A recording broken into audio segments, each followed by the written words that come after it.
WIXY.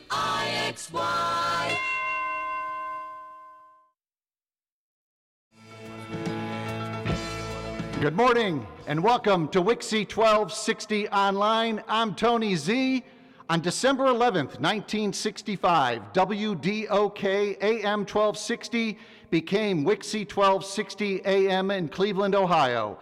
Today, 55 years later, WIXY1260 Online honors the past by celebrating the birthday of the little 5,000-watt radio station that rocked the Cleveland airwaves until July 1976. And now, a WIXY1260 special presentation. Celebrating 55 years of WIXY1260. The year 1965. Good morning. This is radio station WIXY in Cleveland, Ohio. WIXY operates with 5,000 watts of power on 1,260 kilocycles, as authorized by the Federal Communications Commission. WIXY is owned and operated by Westchester Corporation. Our offices at 3940 Euclid Avenue in downtown Cleveland. Our transmitter site at 1935 Rockside Road, Seven Hills, Ohio, 44131. Now, before the Al Gates program, here is a thought for the day. WIXY, Cleveland. Now, in our 10th year, this is WIXY1260 Online with guest DJ, the Duker, Larry Morrow. WIXY Radio, another music hour. Tom Drake, of course, Marvin Gaye, and Can I Get a Witness? That was my theme song at CKLW before I came to WIXY1260. Well, good morning, everyone. I'm the Duker, Larry Morrow. Ain't nothing cooking but the peas in the pot, and they wouldn't be cooking if the water wasn't hot, so let's get it. All right, now there's a special guest coming on soon. I have no idea who it is. But following that, it will be Jim LaBarbera. And, of course, Jim LaBarbera was a fixture at WIXY1260 for a while. And then coming up around 10:45, we're going to talk to Linda Scott. That name may not mean anything to you, but Linda Scott was our promotion director, and she created the biggest and most popular promotion that WIXY1260 ever did, and that was when they sent me to Vietnam. And that is a great, great promotion. So now I'm going to tell you a little story. Before I came to WIXY1260, I was working, of course, at CKLW as the Duker. And I'm doing a record hop, and I've got about 500 kids out there. And this guy who was about 16 or 17 years old came to me, and he said, I play the piano and I play the guitar. And he said, would you take a few minutes to listen to me? And I said, sure, let me play a song and then set up your piano and your guitar, and I'll come over and listen to you. Well, I did. I listened to him. He played guitar for a second and played the piano, and I said, you know what, you're so good. Why don't I do this? I'll play for 30 minutes. I'll play the records, and then I'll bring you on for 30 minutes. Now, I'm going to get paid $50 for tonight. So I'll split my fee with you because that's how good I thought he was. His name was Bob Seger. So that made me feel good. Now, when Bob Seger, well, I'll tell the story in a minute, but let's play Bob Seger, his very first song, Ramblin' Gamblin' Band, right here on WIXY1260.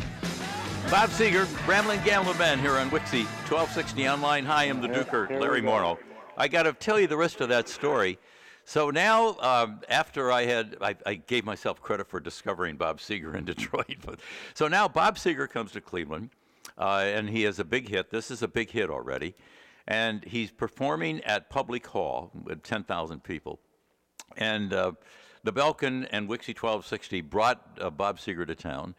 And Bob had asked that I introduce him. Now, you know that we split $50 during the time that I would do the record hop. I give 25 to him, and then I would keep 25. So now I get on microphone to introduce Bob Seger, and I said, I'm going to tell you a little story, and I told that story about splitting the $50. So I said, Bob, look, I have no idea on how much you're going to make tonight, but I know that it's going to be more than $50. Are you going to split it with me? He said, no, I'm going to give you your 25, and then I'm going to keep the rest.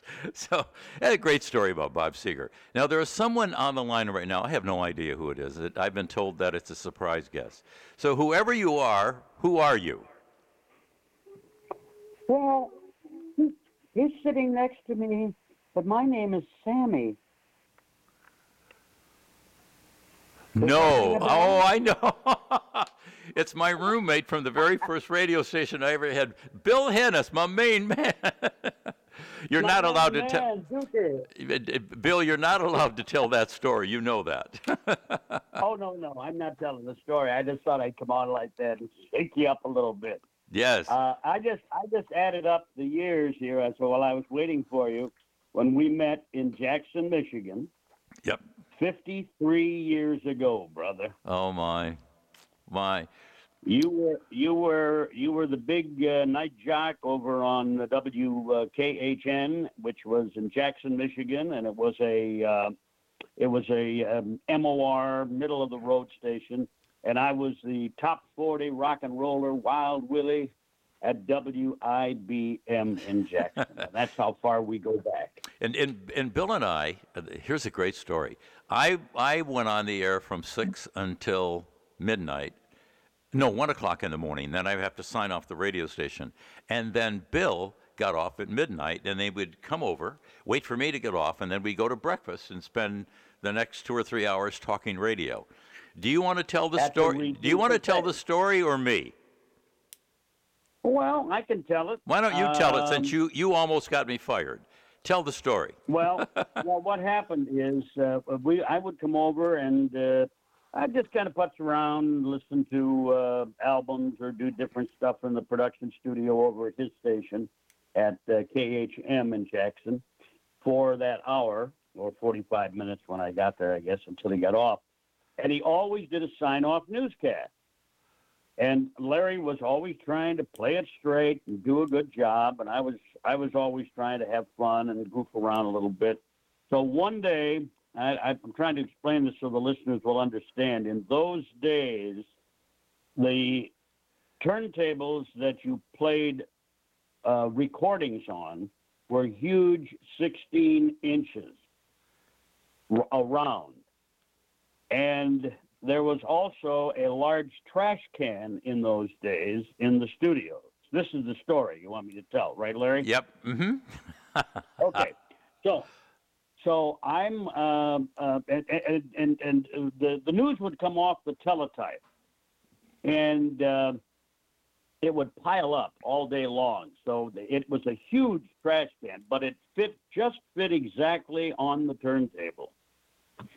And Larry is doing the news, and here's the news from Vietnam in a very radio-type deep voice, and trying to be as cool and straight as possible. Meanwhile, I set this trash can up on top of this large turntable, and you could turn it on as low, I believe, as 33 1/3, as I recall, which was a very slow turn.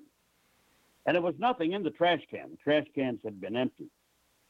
So I get up on a chair next to Larry. He's on the air. I'm next to him, and I start to urinate into this trash can, and it starts to make noise, obviously, and Larry sees it out of his eye, and you tell me, you go on with the rest of the story. What happened to you, Larry? The rest of the story, it's the funniest story. I mean, think we that, were crazy. Yes, that it was maybe the funniest story ever that happened to me in radio. But the turntable is going around, and I can see it to the left of the microphone, and then I can hear what's going on in the trash can, and I start to laugh.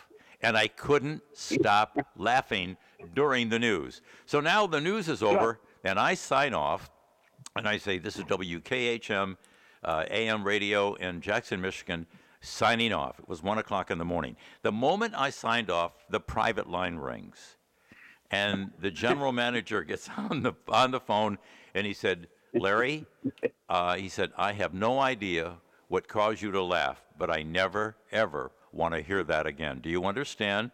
I said, yes. Message sent, message received. So you did your best. Again, you did. And if it ever happens again, don't bother coming to work. Oh, yes, that's right. That's what it was. If you laugh again, don't bother. And then, of course, Bill and I went out and had our normal breakfast. We went to that when I opened up here, when I said, hi, this is Sammy. Yes, We went to the Regent Cafe every morning for breakfast, and Yep. she was our waitress, and that's the tie-in to Sammy. Yeah, that's right. And she, for the most part, she was our girlfriend. Bill and I shared a girlfriend for the year that I was there. That's true. Yes. That's true, and we lived together too. Yep, We lived and then together and then Bill and I became roommates, and the rest is history. And then we have been best friends ever since then. And we Absolutely. speak about every 3 months. And there was a reunion of the Detroit DJs in Detroit within the last year, and I went to the reunion. Yep. And I had dinner with Bill. No, I saw Bill. We stayed at the same hotel. And then the next morning. Well, yeah, I was. You were checking in, and I look up, and you look at me, and I look at you, and I hadn't seen you. Yep. And so we wound up. You had something going that evening, and you wound up going out to dinner with somebody, and then we had breakfast the following morning. My wife Rosanne and you and I. One of the highlights of my life. No, I'm serious, Bill. You know that. Oh, it was great. So, Bill, tell everyone what you're doing. I mean, you are, I could give you a title of Mr. Radio, but nobody knows more about contemporary radio in America today than Bill Hennis. So tell our audience, Bill, what you're doing. Thank you. Well, what I'm doing is I am doing some consulting with radio. I'm doing some consulting with internet stations, and I have 3 internet stations of my own. Mm-hmm.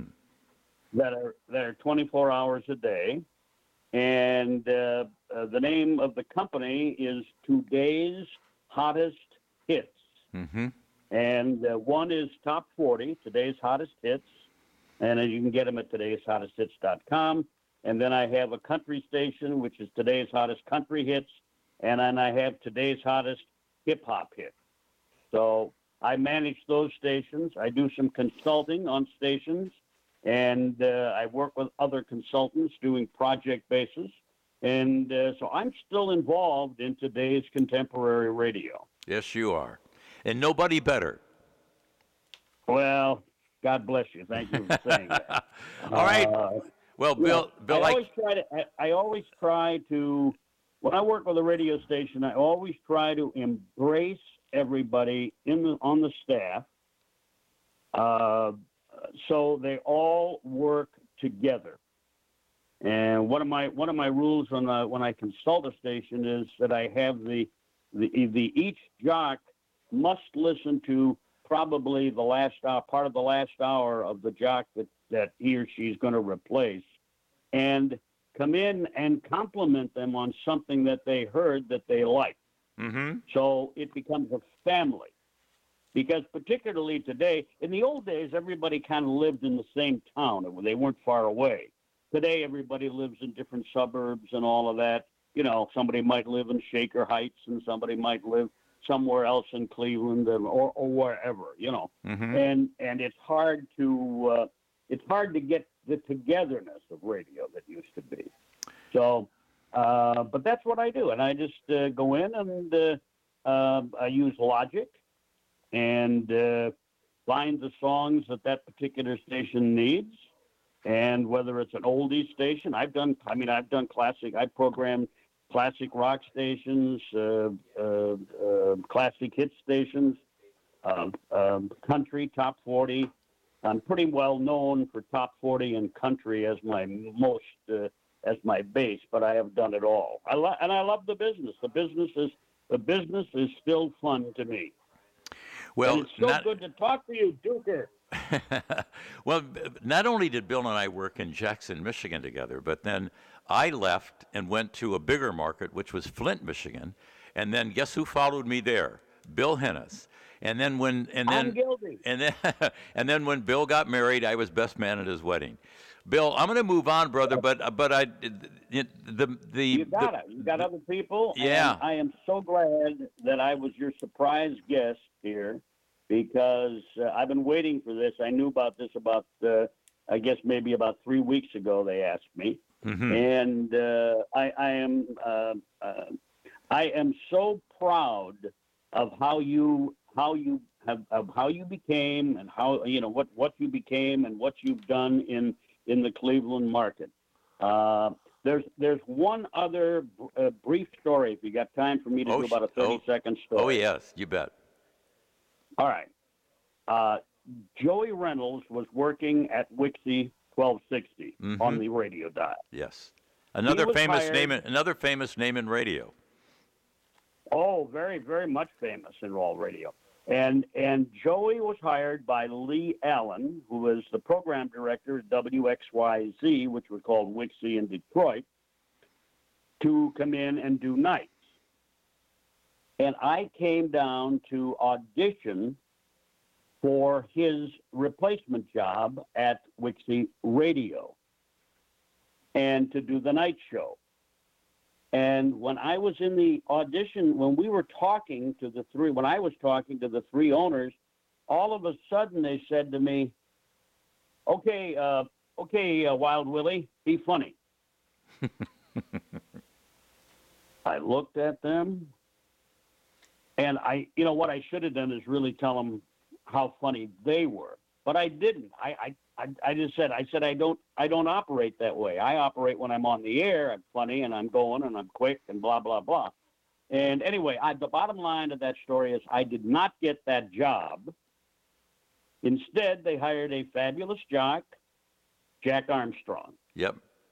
That's right. So that's the story. That's the story of why I never got to work at WIXY 1260 in Cleveland.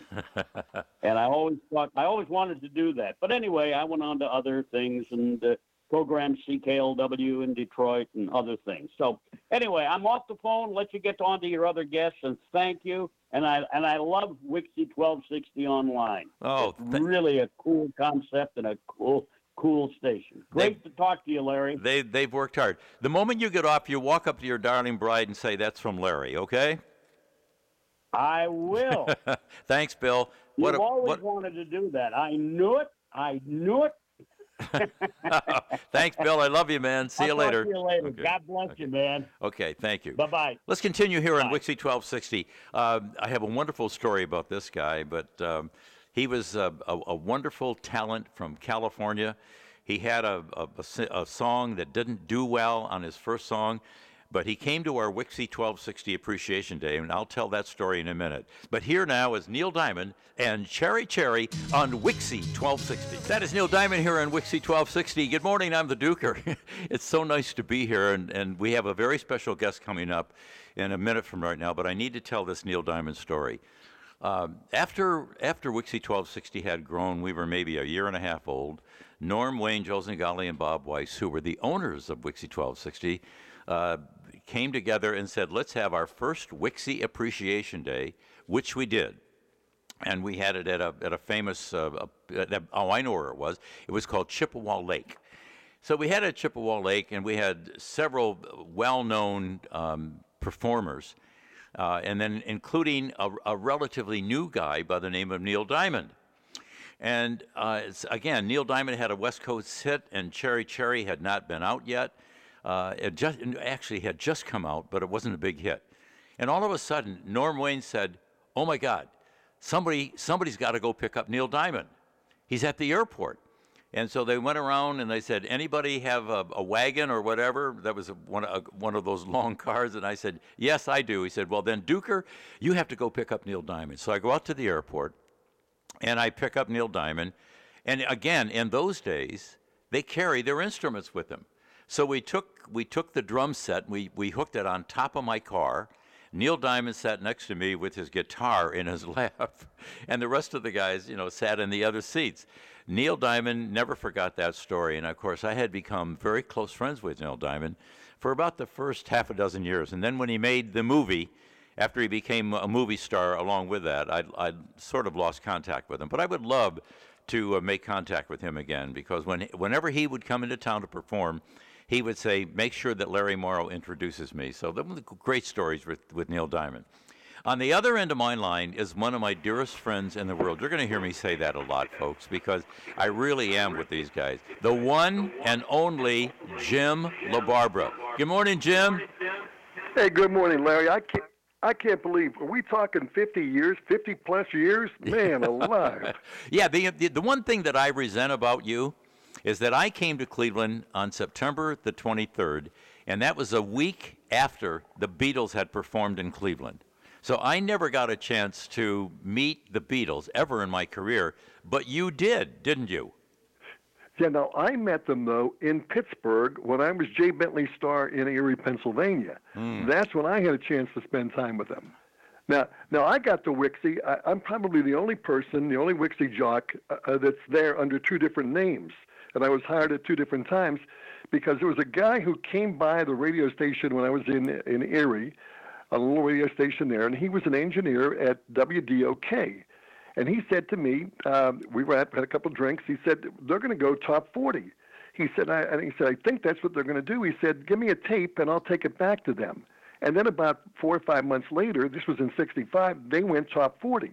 So they had my tape. Now, Bobby, Jerry Spinn was the program director, and Joey Reynolds, the great Joey Reynolds, was doing nights, and he took a job at XYZ in Detroit. So he was leaving. Jerry Spinn, the program director, has my tape. He calls me in Erie and says, can you come in and do the early evening show? I can't promise you a job, but I want to hear you. And I got real excited. I said, yeah, well, absolutely. But then I said, well, you know what? I'm doing the afternoon show here. I can't do that. Can you put me on late at night? He said, yeah. So what he did was he had Bobby Magic doing the all-night show, moved him to early nights, and I came in. So I only worked there 3 days under Jay Bentley's star. Ray Otis was the morning man for 2 of those days. Great jock from St. Louis and had worked at the HK in Cleveland before. So he was there for 2 days. Left after the second day, left a nasty note, Larry, on the wall for management to see. And then Howie Lund did the show the third day. And the first night I'm there, Bobby Magic were broadcasting from the tower. Bobby Magic on, Parma up on the hill. So Bobby Magic is there. He's got a wastepaper basket on his head, and he's screaming into the microphone with this echo. And he said, I got to go. He had to meet somebody. And he doesn't show me how to run the board, just shows me the basics. And he's gone. Oh, my. So Jerry Spinn, I never talked to Jerry Spinn. He hadn't heard me. So the third day after my show, I wrecked my car coming back to back to Erie. And I called him and left a message. I said, I can't work, but I'll be available for the weekend. I've just taken 1 day off. And he called me back. He just chewed me out like crazy, just screamed and yelled at me. So later, Steve Popovich, a record guy from, I'm talking too much, I think. Huh? No, please. No, that's a great story. And Steve Popovich was one of the very first people I met when I came to Cleveland. Well, he was a local guy for Mercury Records at the time, and he came into Erie, serviced Erie, and I was the music director. And I said, don't tell anybody, I was on WIXY. He said, I didn't hear you. He said, but Jim Gallant isn't happy over at WKYC, and you want to talk to there's no program director now, talk to the general manager, Bob Martin. I called Bob Martin, and 2 weeks later, Bob Martin hires me to go in to WKYC. So that's how I got into KYC. This is early in 1966. So I'm on WKYC for a couple of years on KYC. And then there's a big change at KYC, and I get fired. Well, my girlfriend was a girl named Susan Meek, beautiful girl, and she worked at Wise Advertising with Kathy Brewer. Well, Kathy's husband was George Brewer, the program director of WIXY. And WIXY's all-night man, this was in probably maybe April of 1968 now, and WIXY's all-night guy was going to St. Louis to work the evening shift, and there was an opening. So he was reluctant to hire me because one of the owners apparently thought that I reneged on going to work at WIXY earlier. Jerry Spinn didn't tell him the whole story. So they were a little reluctant, but then I got hired within 2 months of leaving KYC, and I was on WIXY. So that's how I got to WIXY. And then at WIXY, by that, when I came into Cleveland, I was Jay Bentley's star, and Bob Martin, my first night on the air, said, hey, you've made it. You're in Cleveland now. Use your real name. And I had never used I was scared. I had never used my real name, Jim LaBarbera, and that was the first time using my real name. So that's how I got to WIXY 2 times. Well, you arrived at WIXY before I did, and I came 6 months after we were on the air. Actually, about 7 months.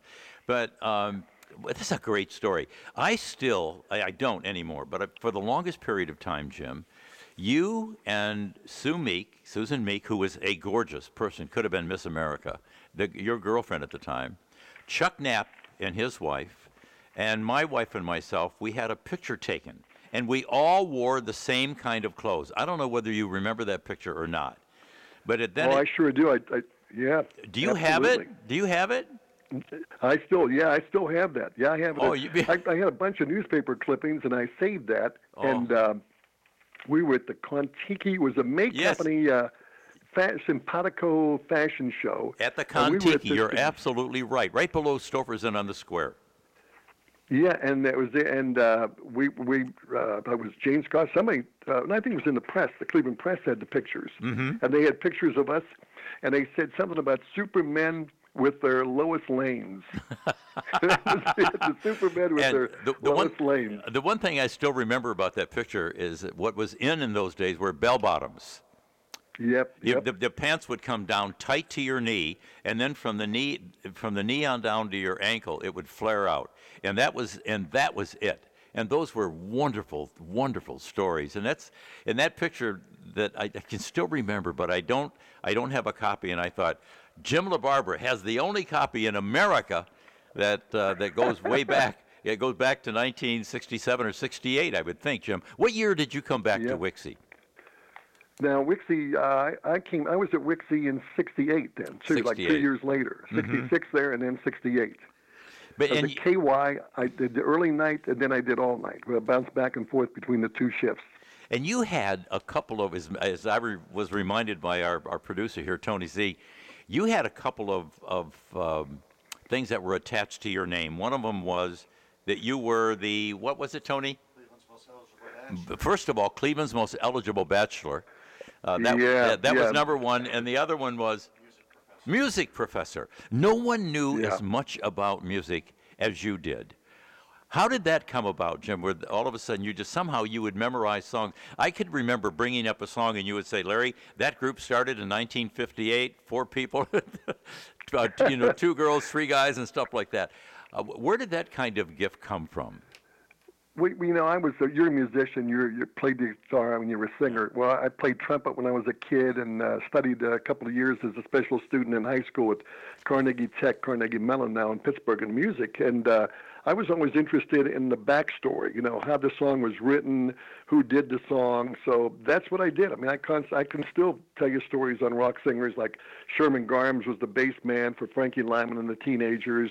Frankie was 13, went to Stitch Junior High School, stuff like that. But sometimes I can't remember my own kids. Well, I can't remember my own children's birthday. But that stuff I remember, which is crazy. But the WIXY story, Norman Wayne, looking back at his life, what a brilliant promotion man, creative ideas. And unlike WKYC, now, KYC, we made a lot of money. I'll be honest, we made a lot of money at KYC. And those guys were idols. I idolized Specs Howard, Harry Martin. He did the morning show. Jay Lawrence did the midday show. Jerry G did the afternoon show and had the TV show. And Bill Winters did the night show, and Jim Gallant did the all-night show at that time. Then later Charlie and Harrigan came in. So they had big names, and we boomed out all over. But we didn't play to the Cleveland audience. And then to get something done, I can remember an ad we had in the paper. It was and they were all excited, the art department, all excited. It was a blank piece of paper in the Plain Dealer, and at the bottom it said WKYC plays more music or something. It was at the very bottom. I said, what is this? They said, well, look at this, how creative it is. It did nothing. And then to get something done at KY with NBC, you had to go to, the chain of command with the network. But WIXY, Norman Wayne just, boom, an idea came up, let's do it today. And the ideas were just, looking back over some stuff, because I pulled some stuff up, looking through, I wrote a book and wrote about some of the stories, of course, at WIXY. But we had, like the poster, when Bonnie and Clyde was big, we did a poster, a hang-up poster, that went out. I mean, they were all gone. They're collector's items today. What? But in the back of the car, actually in the front seat, but we're leaning up against the seat in this old car. Candy Forst, the promotion girl, is leaning against the car, and she's got like Sock It To Me on the back. She's in a little bikini. And Finan and I are in the back seats with our machine guns, and you're leaning over everybody. You're like the Godfather leaning over everybody. You're right. It was just a great pop-up poster. You know who else was on that simple poster? Thing. Johnny Michaels was on that poster. I remember the Wild Child was on that poster, and it was done. Yeah. It was done at Severance Center, right by the lake. And you know something? I had the original poster of that, which was like 3.5 feet long, 2.5 feet wide. And when, of course, our promotion director at that time was Candy Force, that was her idea. And when I wrote my book, Candy came in town because her family still lived in Painesville. When she came into town, Jim, I said, Candy, will you help me put some of the promotion pieces together for my book? And she said, I'd love to. She started to tell these wonderful stories about that, what you just mentioned. She said, one of my biggest promotions ever was when we did that car. And I said, you know what? I still have the poster. I signed it, and I gave it to her. So now I no longer have it. But the original poster, Jim, she now has hanging on her wall. Oh, that was such a great poster. And it was fun doing that. Yes, you know? It was. I can remember Candy had so many great ideas. We had just these little pictures that we had, little glossy pictures, and we went to the zoo to get these pictures taken. So Candy's with me, and I had these bell-bottom trousers and handmade leather shoes. Mm-hmm. And she said, climb over the fence. There was a lion. The lion cage was in the background, the lion with a natural habitat, and like a little gutter, a little moat, you know. And she said, climb over the fence, and they were throwing rocks to get the lion to be positioned behind me. So I'm there on the ledge of the cement ledge that would lead down. If I fell down, it would be into this little moat. And the guy from the zoo came by and said, very nicely said, come over, get away from there. So I got away from there, and they're throwing rocks trying to get this lion lined up. And he said, what were you going to do? What are you thinking? And I said, well, we're trying to get the lion in back of me. They're going to take the picture. And he said, well, what if you fell down there? I said, oh, that's fine. I just run out to that exit there. He said, you know where it leads to? It leads to the lions, right where the lion is now. And, oh, my God. So we ended up getting the picture of me in the children's zoo next to a donkey. Now, don't you remember, Jim, because I was with you that day. And I'll tell you the end of that story. I remember that story well. Now, the lion comes over to where we were. Somehow, you must have enticed that lion to come over to the fence. I'm standing by the fence, and Candy Force says, I want to get a picture of you with a lion behind you. The lion turns around so his fanny is facing me, and the next thing I know is that lion urinated on my whole body. I did not know that. I got it from the neck on down. And the worst part of that was now we have to spend another couple of hours doing our promotion at the zoo, and I smell like lion urination. But I remember that day well, Jim, and I remember all of us saying, Jim, are you nuts? Get out of that thing. we had now Norman Wayne. He was brilliant. I remember on my show. One thing he did was he treated everybody equal. So the all-night show was treated just like any other show at the station, which was kind of interesting. Looking back in retrospect, that's what he did. Well, he said to me one day. This is back in September of '68. I guess he had been on the Carson show, and there was some publicity. This girl. Francine Gottfried had a 42-inch bust, and she walked on Wall Street, and traffic was jammed up because of this woman. And he said, we're going to do a promotion on your show and talk about it tonight, and we're going to give away sweaters and a trip to New York to the girl who would be better than this. Anything New York can do, Cleveland can do bigger and better. Mm-hmm. And then it was on the whole station. So we go down there, and I was the bachelor. They wanted me to measure the girls, and so we're at East 9th Street and Euclid Avenue in the heart of downtown Cleveland. All the promotion was just on our little radio station, and 10,000 guys jammed that whole area. There's a massive traffic jam. Guys are beeping their horns.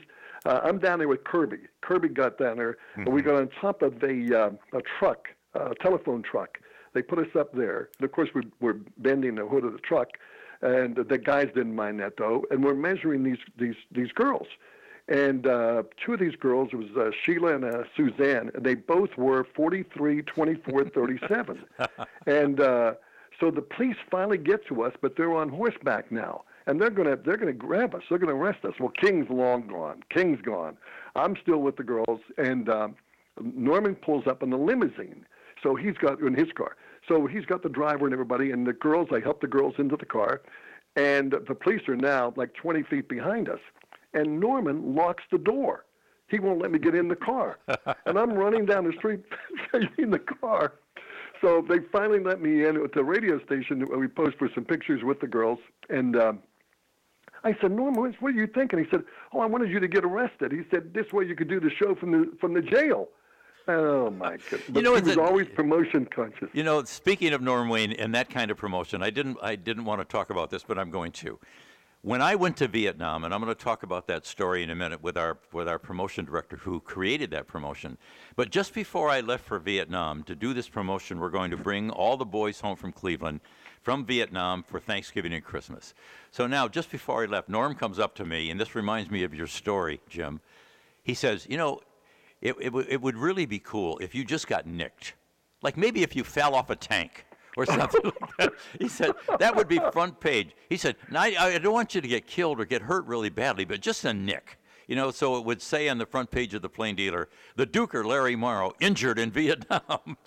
That was Norm Wayne, wasn't it? Absolutely, yeah. And there was a promotion. The Cream did their last tour, and we had the show. And so the newspaper had our baby pictures in. They had King Kirby, the Wild Child, me, and with Ginger Baker, Jack Bruce, and Clapton from the Cream. And then the first 5 people who got everybody matched correctly, then they got tickets to see the Cream, and I guess a VIP pass at the Public Music Hall. Mm-hmm. And then I was going through some stuff that I had, and I found a WIXY family album. So Norman took that idea and had pictures made up in this little folder of Norman Wayne. There's Joe Zangali, Bob Weiss, John Risher. I forgot. Was John a sales manager? John Risher was just a salesman, along with Cos Capolino and Jim. Yeah, and Jim and Brazier. And Jimmy. Yeah, yep. And then the jocks, all the jocks. Yeah, all the Duker, jocks. Johnny Michaels, Finan, King Kirby, Wild Child, me. And they you match up the baby pictures with, and I guess this went to agencies. Yes. Match them up with the jocks, and then you could win a TV set. So he was always, just so creative. Mm-hmm. And the one of the things that I remember were different shows that we did. I can remember, the high school spirit contest. Yep. We went to, when was it? Grand Prize with Lumen Cordium High School. Lumen Cordium was the very, Jim, you were right. Lumen Cordium was the very first high school that won the WIXY 1260 High School Spirit Contest. And I have the picture of all of us, you, me, the Wild Child, Lou King Kirby, all standing on stage. And, of course, Lou King Kirby wore this crown. Remember the crown that he had? He had that crown on his head. They turned in millions and millions of votes. And, that was one of the great teenage promotions we ever did. One of the things before I left Cleveland and come to Cincinnati was the WIXY billboard. Yep. And then the billboard, there was a naked lady on a billboard, and you couldn't see much. It was her back. Yes. But we had one on there was one downtown, Carnegie Avenue and East 6th Street. That was like, and then people actually, when it first went up, I can remember cars, there was traffic jams there. People wanted to see the billboard. And my name was on the back shoulder. Around her neck, her neck. So that went up, and then there was another one that went up, I guess, that went to the west side. It was like on a strategic location, the West Shoreway, and then there was one that went to the east side. So like 3 billboards. But anyway, WIXY played it up where the West Siders. The East Siders didn't complain about the naked lady, but the West Siders did. So they had to get a bathing suit for the West Sider and then later a coat. But it was just the brilliant idea with not spending a whole lot of money, these ideas that Norman had that the station went through with. It was just incredible. And, when you and I we can pick up the phone and talk and pick up where we left off. And the ideas that he had, and the camaraderie at the radio station, where there was no competition, I think, between the guys or anything. No, we all got along, which was very neat. Yep. And if you look back on the characters that we had, King Kirby. You know, you had mentioned before. Now he's driving around with a limousine with that long-legged, long-haired driver in the miniskirt who was somebody's daughter at the radio station. And he's got a cape and a crown on, and he stops at Government Square, and he waves to the people and gets back in the car. And people actually want to go over and see him and talk to him and get his autograph, and he leaves. And every time he'd call me, he'd go, "Hey, this is your king speaking. This is your king." I love the guy. And that was his image. And then you had the Wild Child with that, he had a boa, that snake, Lady Jane. And I can remember, WIXY had a promo where Chief Wacha Kanaka or something was at Chippewa Lake Park in a pit with poisonous snakes. And he had to be in there for a month to set a world record. And he would call my show at night. I would have to call him to make sure he was still alive. You know, so he did that, and then it was. Go on, they were talking about getting Lady Jane with one of his snakes and getting those two together. One of my best Wild Child stories is my wife wanted to meet the Wild Child. She says, "You know, the guy is really wild." And I said, "Yes, he is." So, and again, our studio was downtown. I mean, not downtown yet. It was in Seven Hills. And so Rosary said, "Come on, let's go down and see Wild Child." So I said, "Let me walk in the studio first. I don't want to bother him. You know, he's a little sensitive about things like that." So I opened the door to the studio, and the Wild Child is sitting there, and the only thing he had on was the headphones. He was doing the show totally nude. and it broke me up, and I told my wife, I said, "You can't go in." He was wild. Well, Jim, look, I'm going to move on and talk to Candy Forrest. Not Candy Forrest, but great. Linda Scott. Yeah. She was our promotion director who followed Candy, and she tells the wonderful story, the biggest promotion that WIXY ever did. She's going to talk about. So, Jim, I love you, pal. I'm going to just leave one comment. The most describing all the different jocks that I worked with at WIXY was Duker, Larry Morrow. You were the midday guy. You connected with the audience better than anybody at that time, and you stayed on the air more than 50 years in Cleveland, and I never heard anyone ever say a bad word about you. I mean, you were, and still are, because you're so sincere, and you've been loved by everybody in Cleveland, and it's been a pleasure to be a friend of yours all these years, and thank you for letting me be on the show with you. Jim, I love you, man. Thank you so much, and we've been great friends from the moment we met, and we still are. So, and it was a wonderful treat to have you come on today. So thank you, pal. Thank you. Okay. See you later. All right, let's continue here on WIXY 1260. Speaking of the Wild Child, I will tell the story in a second. But we had a song called The Wild Child Freakout, which I wrote, by the way. And so here it is. Here's the Wild Child with called Get It On.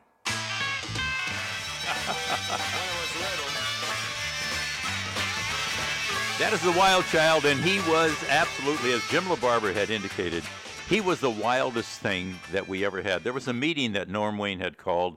He had invited all the advertising agency people in who represented WIXY 1260. They were in from New York for a meeting. And we were having a meeting in Seven Hills, and it was outside, and it was mandatory that Norm Wayne, Joe Zingali, and Bob Weiss wanted to make sure that we were all there. So we all show up, white shirt, ties, sport coats, and Norm Wayne looked at me and he said, "Where's the Wild Child?" And I said, "I don't know." And I said, "But I can hear a motorcycle coming down this driveway that we had." The driveway was maybe about 100 yards long. And all of a sudden, here comes the Wild Child. And again, we're in white shirt and ties to meet all of the executives from New York who represent WIXY 1260. The Wild Child pulls up in the middle of all of these people, all dressed up. He has nothing but a pair of shorts on. And everyone started to laugh, and Norm Wayne said, "Why didn't you call?" He said, "I didn't have a place to put a dime." And he was about as wild as you could get, but he was wonderful. We all loved him. And Jim LaBarbera talked earlier about the wonderful relationship that we had together. We were never jealous of each other. We all had our own thing. Jim LaBarbera, when I first came to town to start at WIXY, the morning man was Al Gates, and then I came on, and they were 3-hour shifts. Al worked from 6 to 9. I worked from 9 to noon. Lou King Kirby worked from noon to 3. and then Chuck Knapp from 3 to 6, and then the Wild Child, and then Bobby Magic did the all-night show. But it was just a wonderful group of people. And again, as much as we competed with each other, we never competed with each other. Before I came to Cleveland, I heard a song on CKLW, and you got to remember, CKLW was a 50,000-watt radio station, and one of the reasons I ended up coming to Cleveland is that my night show from 7 to midnight, Duke Windsor, was #1 in Cleveland. That's how I ended up coming here.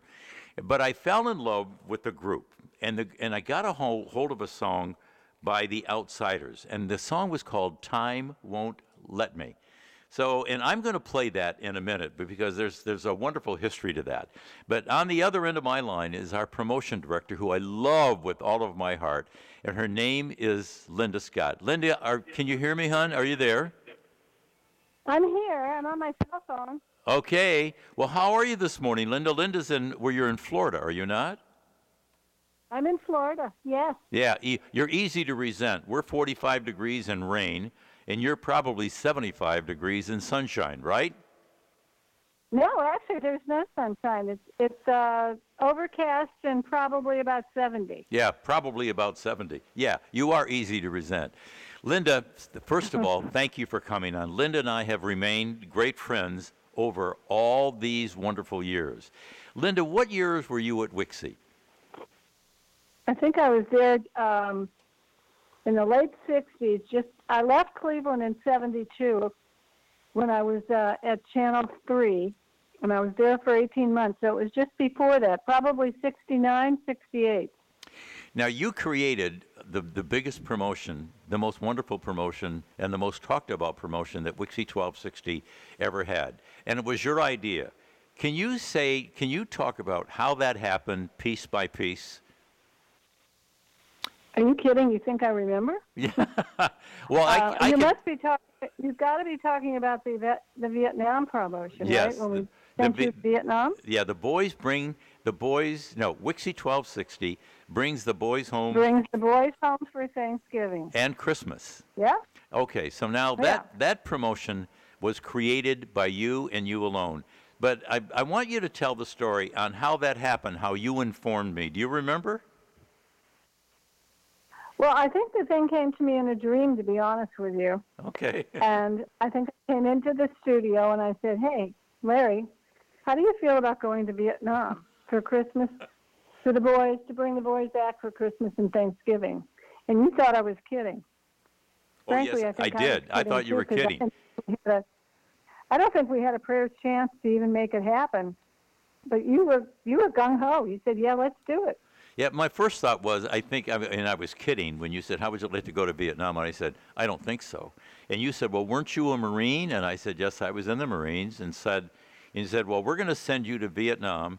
And you said, we had 200 kids from Cleveland who were in Vietnam, and our goal is to have you go over there, interview every one of them, and then bring those interviews home, and we'll play them on the air on WIXY1260 during Thanksgiving and Christmas. And another idea that you came up with, Linda, was we'll make a cassette of every single interview, and then we'll send it to the parents of the kid that you interviewed. That turned out to be one of the best promotions. Do you remember when you went to Bill Hickey, who was the radio and TV writer for the Plain Dealer at that time, when you met with him and told him about it? Oh, he was my very, very good buddy. Mm-hmm. Yeah. Just about every promotion I came up with, or we came up with at the station, Bill would write about. Mm-hmm. He was a great, great guy. I don't know. Do you know if he's still around? No, he is not, sadly enough. Yeah, well, it is a long time ago. They were now, Linda, they were all older than us. So at that time, we were just kids for the most part. We were in our 20s. But anyway, tell some of the stories that you not only created the WIXY1260, Bring the Boys Home from Vietnam. That promotion was created by you. But talk about another promotion that involved military people and other people that also turned out to be a giant promotion for WIXY1260, Linda. Well, the other thing that we did was, we used to have those concerts where we promoted various groups that would come through the town, would come through Cleveland. And I got a call one day from a young lady from one of the hospitals where the kids that was coming back from Vietnam that were injured or had been hurt in the war and were convalescing at this hospital. And they wanted to know if they could bring some of the kids over to one of our concerts. Well, it turned out that it was impossible for them to be able to come because they were either in wheelchairs or on gurneys. So I got this idea. What if we had a talent show and brought the kids to one of these big halls in Cleveland where they could actually have access for wheelchairs and that kind of thing? So we held auditions for local kids to come and put on a talent show. And that got a lot of publicity. And we put that show on. I think that was one of the most heartwarming promotions we did, and everybody at this station got involved. All the jocks, everybody was involved.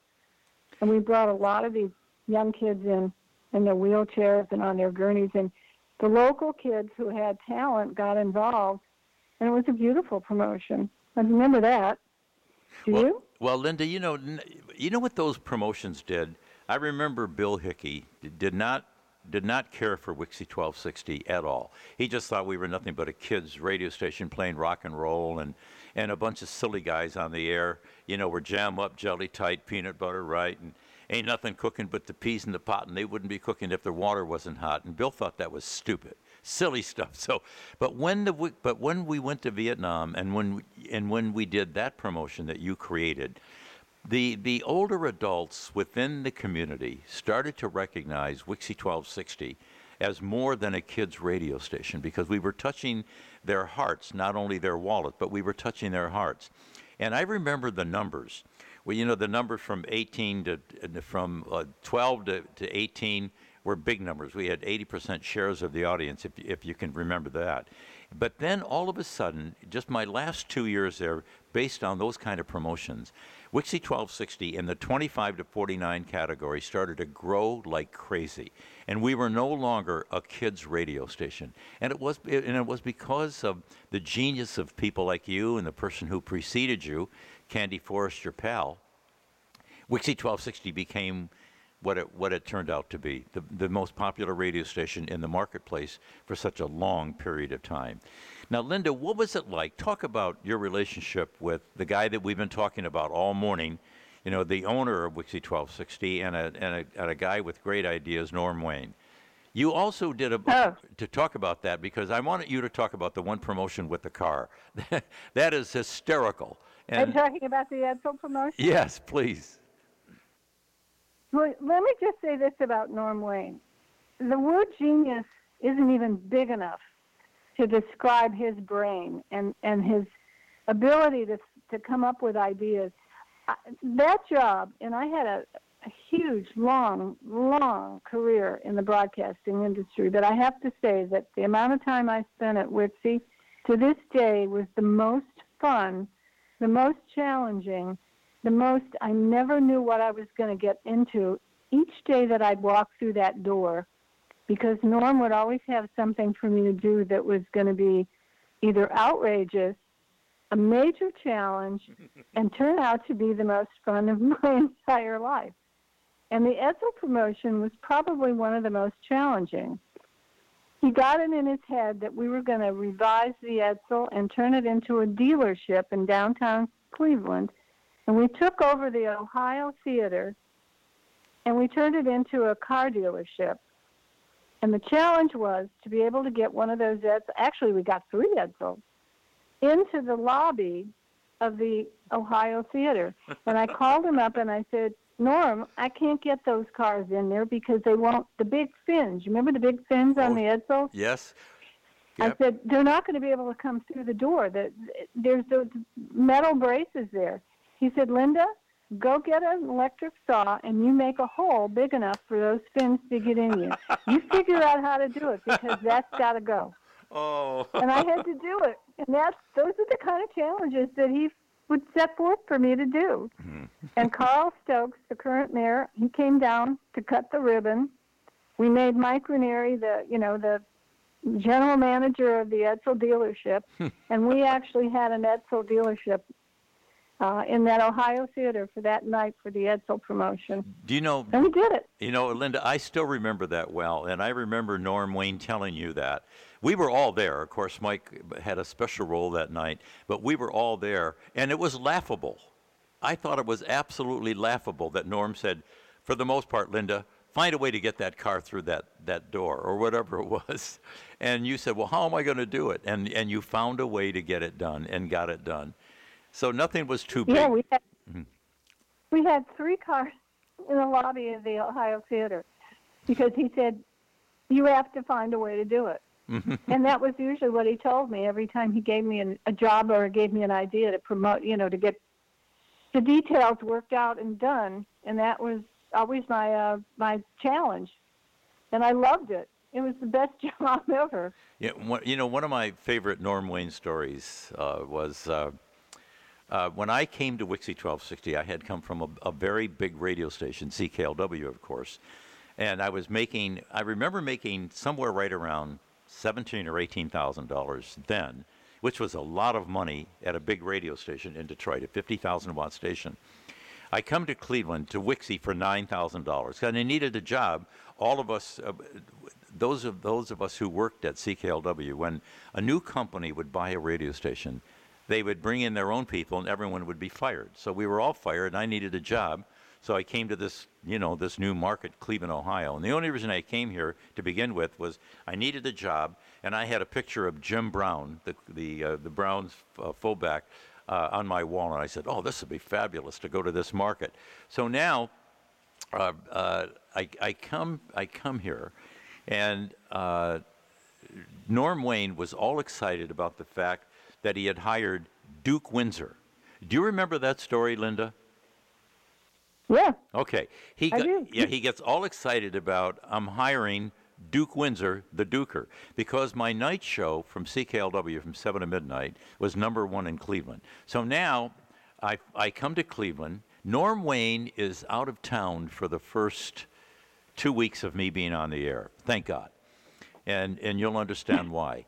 So again, he hired Duke Windsor, and he's all excited. So now Jane Scott, the famous writer, the radio TV writer for The Plain Dealer, interviewed me. And no relationship to me. Yes, and she said, what is your real name? Duke Windsor can't be your real name. And I said, no, my real name is Larry Morrow.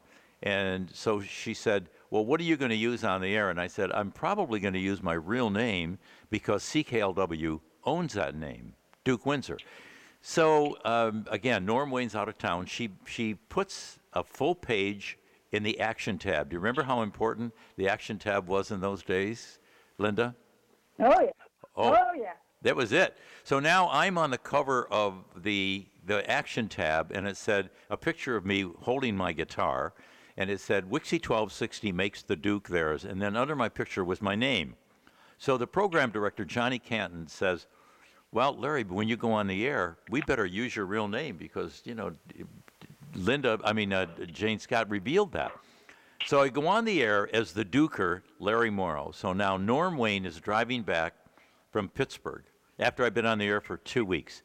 And he's all excited about hearing Duke Windsor, his new find that came in from CKLW. And he's listening to him, he's saying, who the hell's Larry Morrow? Who's that? I'd never heard that name before. And when he interviewed me, he kept on referring to Duke Windsor, so I was afraid to tell him, that's not my real name, pal. So anyway, I'm on the air as Larry Morrow, the Duker. He didn't walk in the studio. He actually pushed the door in. He pushed the door through, and he yells at me, and he said, who the hell is Larry Morrow? He says, you've ruined the whole promotion. He said, the whole thought of you coming here was because you were Duke Windsor. Now no one knows Larry Morrow. So now the ratings come out about 6 months later, and of course, like all the other jocks, I'm #1 from 9 till noon. And I wrote a little note to Norm Wayne where it said, Larry Morrow, #1. I wrote a note to him that said, Norm Wayne, you no longer have to ask, who the hell is Larry Morrow? So that's my great Norm Wayne story. I have a few more, but that's a great story. So, Linda, thank you, my dear. Are there other people, other guys there from the station with you today, this morning? No, there are not. I had Jim LaBarber on earlier, Billy Bass is coming in a few minutes, and he's going to be talking with Chuck Knapp. We tried to reach Lou King Kirby, but we were unable to make contact with him. And, of course, nobody can find the wild child. I hear everything from, he's in jail, that he died, or that whatever he's doing somewhere in the world. But nobody can find him. So that was it. Well, it's been fun reminiscing with you, as always. Yes. Linda, we love you. Thank you, my dear. Thank you for not only everything you did at WIXY 1260, but thank you for all the wonderful things you did in my life. And people ask me, of all the promotions that you've done at all the radio stations that you've worked at, and in your 50 years in Cleveland, can you single out one promotion? And I said yes. It's the one that Linda Scott came up with, bring the boys home from Vietnam for Thanksgiving and Christmas. That promotion put a mark on me that has lasted all these years, and thanks to you, Linda. Well, it was my pleasure, and you did a great job, and you put us on the map, and you've always had a spot in my heart. So stay well, all right. Be healthy, and thanks for this opportunity. It was fun. I got to go back to baking my cookies. Thank you, Linda. Love you. We'll be in touch. Okay. Okay, Larry. All right, stay well. Linda Scott. We had several promotion directors along the way, but the first promotion was Candy Force, and then she left. Linda came in and then made her mark, and you just heard the kinds of things that WIXY did based on her intelligence and her creativity. So now, when I was at CKLW, again, I fell in love. I started to tell this story, and then we ended up with Linda. I fell in love with this group from Cleveland, Ohio. And they were called The Outsiders. And, of course, the song was Time Won't Let Me. And I'll tell the rest of the story right after we listen to the song. Celebrating 55 years of WIXY 1260.